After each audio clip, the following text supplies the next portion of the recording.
முதல்ல ஒரு கேள்வி, விவசாயி ஏன் கடனாளி ஆகிறான்? ஏன் கடனாளி ஆகிறான்? பான்பராக்கு விற்கிறவன் கடனாளி ஆகல, சிகரெட் விற்கிறவன் கடன்காரன் ஆகல, சிறைக்கிற பிளேட் கத்தி தயாரிக்கிறவன் கடனாளி ஆகல, குண்டூசி தயாரிக்கிறவன் கடனாளி ஆகல, காலுக்கு செருப்பு வித்துக்கிட்டு இருக்கான் கடைக்காரன், அந்த அவன் கடைக்காரன் கடனாளி ஆகல. யாரும் கடனாளி ஆகலையே. சாராயங்க விற்கிற ஆலை முதலாளி கடனாளி ஆகல. உலகத்துக்கு சோறு ஓடுற என் விவசாயி ஏன் கடனாளி ஆகிறான்? ஏன் கடனாளி ஆகிறான்? அவனை கடனாளி ஆக்குனது யார்? விவசாயி கடனாளி ஆகுவான், அதை தள்ளுபடி பண்ணுவார். ஒரு தடவை தள்ளுபடி பண்ண, அப்புறம் மறுபடியும் என் கடனாளியான, மறுபடியும் தள்ளுபடி பண்ற, அப்புறம் மறுபடியும் என் கடனாளி ஆகிறான். ஏன்டா பைத்தியமாடா நீங்க, என்னடா ஆட்சி செய்ய? கடனாளி ஆகாம பாத்துக்கடா விவசாயிய. விவசாயி கடனான்னா அந்த நாடே கடன்கார நாடு தான். சரி, இப்ப என் விவசாய கடனை நீ தள்ளுபடி பண்ணிட்ட, மாணவர் கல்வி கடனை நீ தள்ளுபடி பண்ணிட்ட, நீ 10 லட்சம் கோடி கடன் வாங்கி வச்சிருக்கிய, அதை தள்ளுபடி பண்றது? அதை யார் தள்ளுபடி பண்றது? யார் தள்ளுபடி பண்றது சொல்லுங்க? மாணவன் ஏன் கடனாளி ஆகின? கடன் வாங்கி ஏன் அவனை படிக்க வைக்கிற? கல்வியை தரமா கொடுத்தீங்கன்னா காசு இல்லாம படிச்சுட்டு போயிடுவான்ல. காசு இல்லாம பள்ளிக்கூடம் கல்வி இருக்கு, தரமா இல்ல, அதனால கடனை வாங்கி எங்க அப்பா அங்க போய் தனியார் பள்ளிக்கூடத்துல நல்ல சொல்லி கொடுக்குறாங்கன்னு போய் சேர்க்கிறாப்புல. அந்த சொல்லி கொடுக்கறத கவர்மெண்ட் இங்க சொல்லி கொடுத்துட்டா நான் ஏன் அங்க போய் காசு கட்ட போறேன்? எங்க அப்பா என் கடன் வாங்க போறேன்? சரி, எங்க அப்பனாவது படிக்க வைக்க கடன் வாங்கினேன், சரி, என் தங்கச்சிக்கு கல்யாணம் பண்ணி கொடுக்க கடன் வாங்கினேன், சரி, நீ என்ன மயத்துக்கு வாங்கின 10 லட்சம் கோடி? அதை வாங்கி என்ன பண்ண?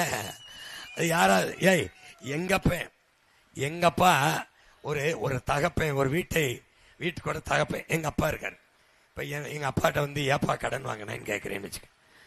இல்லடா, தங்கச்சியை கட்டி கொடுக்க காசு இல்லடா மகனே, நான் என்ன பண்றதுன்னு 2 லட்சம் ரூபா வாங்கிட்டேன்டா.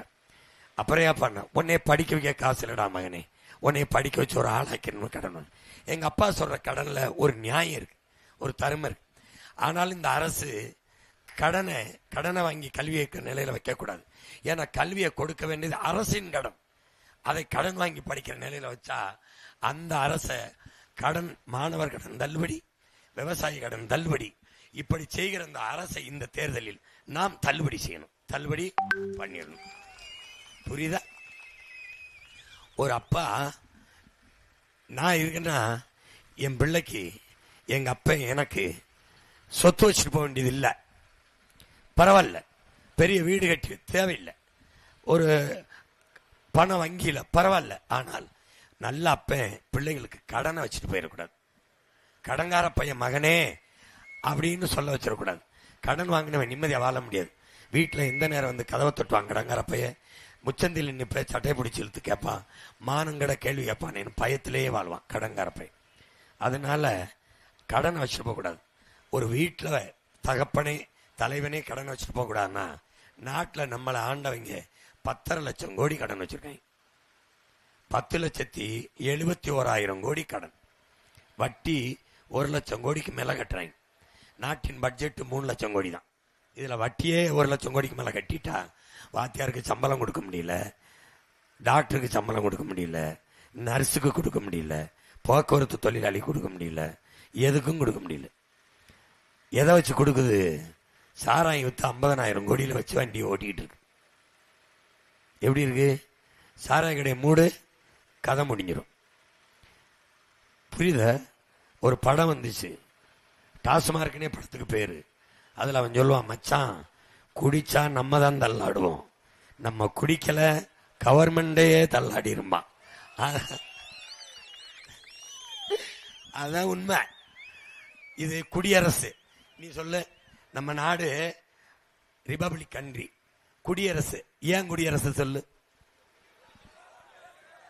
குடிக்கிற மக்கள் கொடுக்கிற காசில் நடக்கிற அரசு, அதனால குடியரசு. எப்படி? இப்போ நாட்டை ஐயா ஸ்டாலின் நடத்தல, குடிகார மக்கள் நடத்தி கொண்டிருக்கிறாங்க. அது இல்லைன்னு வச்சுக்க பிச்சை எடுக்கும். ஏற்கனவே 10 லட்சம் கோடி. இப்ப இவங்க அறிவிச்சிருக்கிற அறிவிப்பை பார்த்தால், நாங்கள் வந்தால் 8000 டோக்கன், நாங்கள் வந்தால் 10,000 உங்களுக்கு குடும்ப தலைவிக்கு, நாங்கள் வந்தால் 4,000, நாங்கள் வந்தால் 20 லட்சம். இந்த கணக்கெல்லாம் பார்த்தா இப்ப இவங்களுக்கு ஓட்ட போட்டு வச்சுன்னு வச்சுக்க, இன்னொரு 5 லட்சம் கோடி வாங்குவாங்க. அப்ப 15 லட்சம் கோடி கடன், அப்ப 2 லட்சம் கோடி வட்டி, நாட்டு பட்ஜெட் 3 லட்சம் கோடி, 2 லட்சம் கோடி விட்டா 1 லட்சம் கோடி. 1 லட்சம் கோடியில என்ன நடக்கும்னு பாத்துக்க. யாருக்கும் சம்பளம் கொடுக்க முடியாது. போக்குவரத்து தொழிலாளி, ஆசிரியர், காவல்துறை, மருத்துவர், செவிலியர், அரசு பணியாளர் எவனுக்கும் சம்பளம் இருக்காது. நிர்வாகம் சீர்கட்டு போய் கலவரம் வெடிக்கும், புரட்சி வெடிக்கும். எது போல? இலங்கை போல, எது போல? பங்களாதேஷ் போல, எது போல? நேபாளம் போல. அது போல இங்க வரும். வராதுன்னு யாராவது சொல்ல முடியுமா? சொல்ல உறுதியா வரும். வாத்தியார்கள் எல்லாம் போராடினாங்கல்ல, ஏன்னு சொல்லு. சம்பளம் கொடுக்க முடியல. சம்பளம் கொடுக்க வேண்டியதுக்கு எவ்வளவு செலவாகும்? 150 கோடி.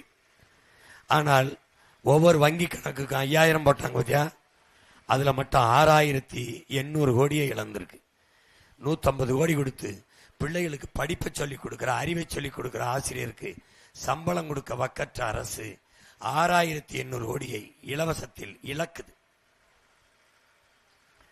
இலவசம் என்பது ஒரு ஏமாற்று திட்டம் என்பதை என்னைக்கு என் சொந்தங்கள் புரிந்து கொள்கிறார்களோ அன்னைக்குத்தான் இந்த மண்ணில் மாற்றம் என்பது வரும், மக்கள் வாழ்க்கையில் முன்னேற்றம் என்பது வரும். ஆசையை தூண்டுவது எப்படி?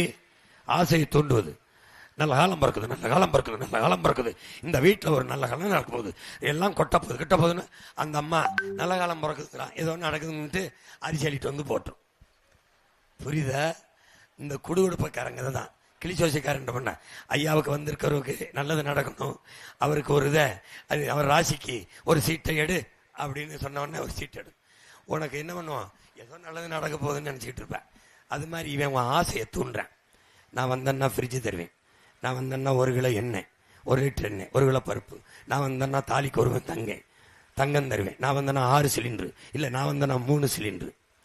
நீ படிச்ச என்ன கேட்கணும்? சிலிண்டர் தா, எங்க இருந்து தருவ?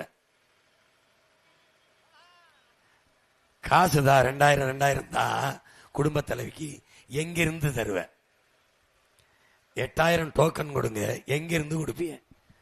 ஃப்ரிட்ஜ் தாங்க, இலவசமா ஃப்ரிட்ஜ், நீங்க வாங்குற இடத்துல இலவசமா இல்ல காசு கொடுத்து வாங்குறீங்களா? காசு கொடுத்து. அந்த காசை எங்கிருந்து எடுக்கிறீங்க? இந்த கேள்வியை நீ கேட்க தொடங்கிட்டினா மாற்றம் வந்துருச்சு, நல்ல அரசியல் வந்துருச்சு, நல்ல ஆட்சி பிறந்துரும், நாடு வளர்ந்துரும். இதுதான் நடக்கும். இல்லைன்னா ஏதோ கொடுக்கறான், நீ எப்படி ஆயிட்ட? ஓட்டுக்கு 1000 கொடுக்கறவனுக்கு 1 ஓட்டு, 5 ஓட்டு இருக்கு வீட்டில், ஓட்டுக்கு 1000 ரூபா கொடுக்கறவனுக்கு 2, 2000 கொடுக்கறவனுக்கு 3. கொள்கையாவது இளவாவது எது? என்னைக்கு நீ நோட்டுக்கு ஓட்ட விக்கிறியோ அதான் நாட்டுக்கு வேட்டு, பணத்துக்கு வாக்கு, உன் இனத்துக்கு தூக்கு. அதை நல்லா கவனிச்சுக்க.